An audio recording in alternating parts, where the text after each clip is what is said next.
مرنے والے کی کیا عزت کیا ذلت، میں نے تو مر کے دیکھا ہے اور مجھے یہ حدیث سمجھ میں آئی ہے بڑی اچھی طرح، موتو قبل ان تموتو، کہ مرنے سے پہلے مر جاؤ۔ اس وقت اگر میں مر جاتا تو مجھے کوئی گالیاں دیتا تو مجھے کیا نقصان تھا، اور مجھے کوئی نعرے لگاتا میرے لیے تو میرا کیا نفع تھا۔ تو مرنے سے پہلے مر جاؤ، کوئی تمہیں برا بھلا کہے تو تمہارا کیا نقصان، تمہیں کوئی واہ واہ نعرے لگائے تمہیں کیا نفع ہے۔ اگر اللہ راضی ہے تو مردہ باد اور زندہ باد سے بے نیاز ہو۔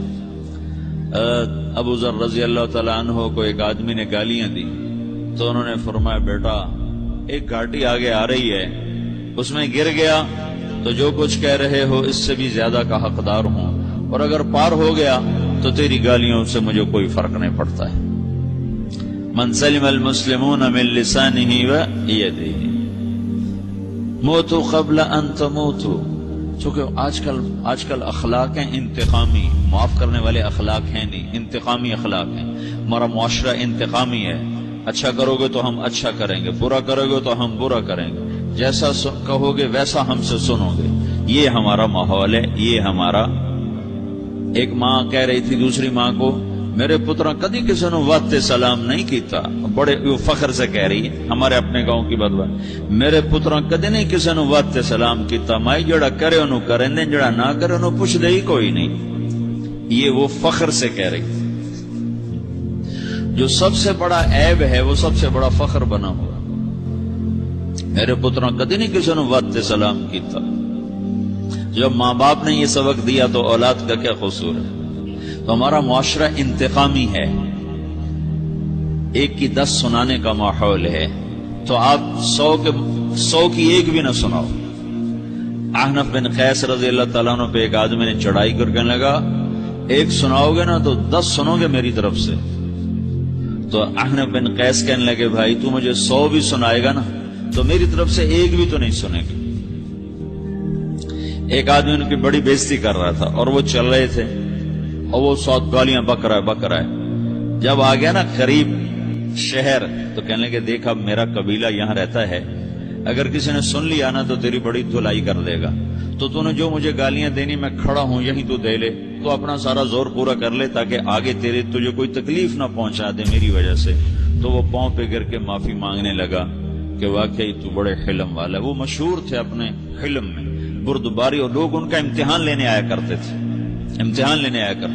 کہ بھئی کوئی ہے جو احنف کو غصہ دلا تو لوگ ناکام ہو جاتے تھے، ان کو غصہ نہیں آتا۔ ایسے ایک عرب سردار گزرا معن بن زائدہ، وہ بھی اپنے حلم میں بڑے مشہور تھے۔ ایک دفعہ لوگوں میں شرط لگ گئی کہ کوئی ہے معن بن زائدہ کو غصہ دلائے تو ہم اس کو انعام دیں گے۔ تو ایک شاعر نے کہا میں غصہ دلاتا ہوں، تم دیکھنا ایسے سیخ پا ہو جائے گا جیسے جانور۔ تو وہ چلا گیا اس کی مجلس، دربار لگا، عرب سردار کا بہت بڑا دربار لگا ہوا، تو کہتا السلام علیکم، وعلیکم السلام۔ تو معن بن زائدہ پر ایک دور بڑے فخر کا گزرا تھا، پھر اللہ نے اس کو بہت بڑی سرداری دی، بنو عباس کا بہت بڑا یہ وزیر گورنر تھا۔ تو کہتا اتذکر اذ لحافک جلد شاۃ فاذ نعلاک من جلد البعیر، کیوں بھائی تو یہ یاد ہے جب تیرا بستر بکری کی کھال تھا اور تیرے جوتے اونٹ کی کھال کے تھے؟ تو کہنے لگا کیوں نہیں یاد، بھلا کوئی ماضی بھی بھولتا ہے؟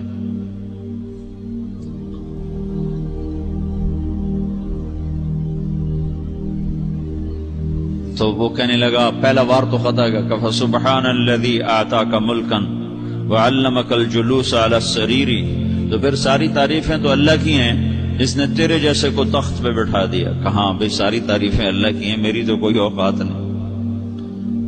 تو کہنے لگا سأرحل عن دیار انت فیہا وان جار الزمان علی الفقیر، جہاں تیرے جیسا حکمران ہو وہاں مجھے رہنا گوارا ہی نہیں ہے، میں یہاں سے چھوڑ کے نکل جاؤں گا چاہے کتنی تکلیف اٹھاؤں۔ بڑے دربار میں یہ ایک گورنر اور وزیر سے بات ہو رہی ہے، تو وہ کہتا ہے اچھا بھائی اگر تو ہمارے پاس رہے گا تو ہم تیرا اکرام کریں گے، اور اگر تو جانا چاہتا ہے تو پھر رافقت کا سلام۔ تو یہ بار بھی خالی گیا، تو کہنے لگا فجد لی ابن ناقصۃ بمال، او گندی ماں کے بیٹے مجھے کچھ عطا بھی کر، میں بغیر پیسے کے سفر کیسے کروں گا؟ عرب کو کسی کو بھی ماں کی گالی دے دینا اور پھر عرب سردار ہو. فجد لی یبن ناقصۃ بمال، بری ماں کے بیٹے مجھے کچھ پیسے بھی دے، میں نے جانا ہے. میں کہا بھائی اس کو 3000 دے دیا جائے. اللہ اکبر. تو کہنے لگا قلیل ما آتیتنی وانی لأطمع منک فی الکثیر، یہ تو بہت تھوڑا تو نے دیا ہے، مجھے اور دے. کہا اچھا بھائی 3000 اور دے دو. تو وہ شاعر کی بھی آنکھیں پھٹ گئیں. کہنے لگا اب ٹھہر جا، اب میں تیری اصل تجھے بتاتا. سألت اللہ ان یبکیک ذخرا فما لک فی البریۃ من نذیر، میں اللہ سے دعا کرتا ہوں اللہ تیرے جیسوں کو سلامت رکھے، تیرے جیسا دنیا میں کسی ماں نے جنا ہی کوئی نہیں. فمنک الجود والافضال حقا وفضل یدیک کالبحر الغزیر، تو ہی سخی ہے، تو ہی کریم ہے، اور سمندر بھی تیری سخاوت کے آگے کچھ نہیں ہے. تو نے کہا اچھا بھائی تو نے ہماری برائی کی، ہم نے تمہیں 6000 دیے، اب تو نے ہماری تعریف کی، اب 10,000 اور دے دو اس کو. ہاں باتیں ہی رہ گئیں. کہاں سے لائیں ایسے لوگ؟ ہمارا معاشرہ انتقامی ہے، بدلہ لینے کا ہے، بدلہ لینے کا. اس نے میرے ساتھ کیا، میں نے بھی کرنا ہے. تو اعلیٰ درجے کا اسلام یہ سکھا رہا نہیں چپ ہو جاؤ، سلام مت بن جاؤ، سلامتی بن جاؤ، سلامتی کی علامت بن جاؤ. من سلم المسلمون من لسانہ ویدہ. اب وہ سوال کرتا ہے یا رسول اللہ ای الایمان افضل، سب سے اعلیٰ درجے کا ایمان کیا ہے؟ اسلام کیا ہے؟ کلمہ، نماز، روزہ، حج، زکات. اعلیٰ درجے کا اسلام کیا ہے؟ من سلم المسلمون من لسانہ ویدہ. یہ اخلاق کا ادنا درجہ ہے، ادنا درجہ ہے. ادنا درجے پر پہنچ کر آپ اسلام میں اعلیٰ درجے پر آ سکتے ہیں. وہ سوال کرتا ہے ایمان کیا ہے؟ تو آپ نے کہا اللہ پر، فرشتوں پر، کتابوں پر، رسولوں پر، موت کے بعد کی زندگی پر، تقدیر پر. اب ایک اور سائل سوال کرتا ہے ای الایمان افضل، سب سے اعلیٰ درجے کا ایمان کیا ہے؟ تو آپ نے فرمایا حسن الاخلاق، اچھے اخلاق سب سے اعلیٰ درجے کا ایمان ہے. جو آدمی اسلام میں، جو آدمی اخلاق میں، جو مرد عورت اخلاق میں ادنا درجے پر ہوتا ہے وہ اسلام میں اعلیٰ درجے پر پہنچتا ہے. اب اگر وہ اخلاق میں اعلیٰ درجے پر آ جائے تو اب یہ کہاں پہنچے گا؟ میرا نبی کہہ رہا ہے سب سے اعلیٰ درجے کا ایمان ہے حسن اخلاق، حسن اخلاق. ابو ہریرہ نے پوچھا یا رسول اللہ وما حسن الاخلاق، یہ بھی ایک اور حدیث ہے. یا رسول اللہ حسن اخلاق کیا چیز ہے؟ تو آپ نے 3 چیزیں فرمائیں، تصل من قطعک وتعطی من حرمک وتعفو عمن ظلمک. جو تم سے توڑے نہ تم اس سے جوڑو. نہیں کرتا سلام نہ کریں. کوئی ہم چھوٹے باپ کے ہیں، ہم تو کبھی بھی نہ کریں، ہم تو کبھی بھی نہ منہ تھوکیں بھی نہیں. ہم تو میرا نبی کہہ رہا ہے جو توڑے تم اس سے جوڑو، جو محروم کرے اسے عطا کرو، جو زیادتی کرے اس سے درگزر کرو. یہ 3 کام جو عورت مرد کر لے گا یہ اخلاق کے اعلیٰ درجے میں ہے. جب یہ اخلاق کے اعلیٰ درجے پر پہنچتا ہے تو پھر میرا نبی کیا بشارت دیتا ہے؟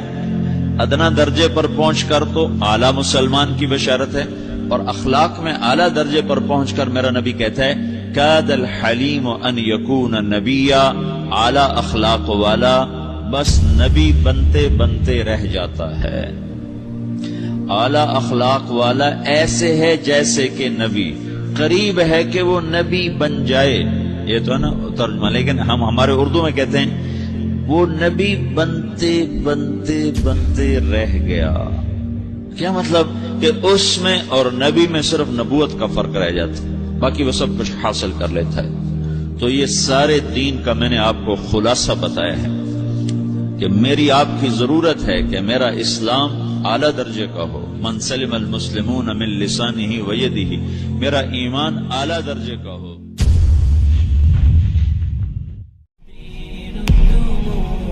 سبيل مريح تنهدى يا الدعاء الخفي الصريح يسعك الفضاء.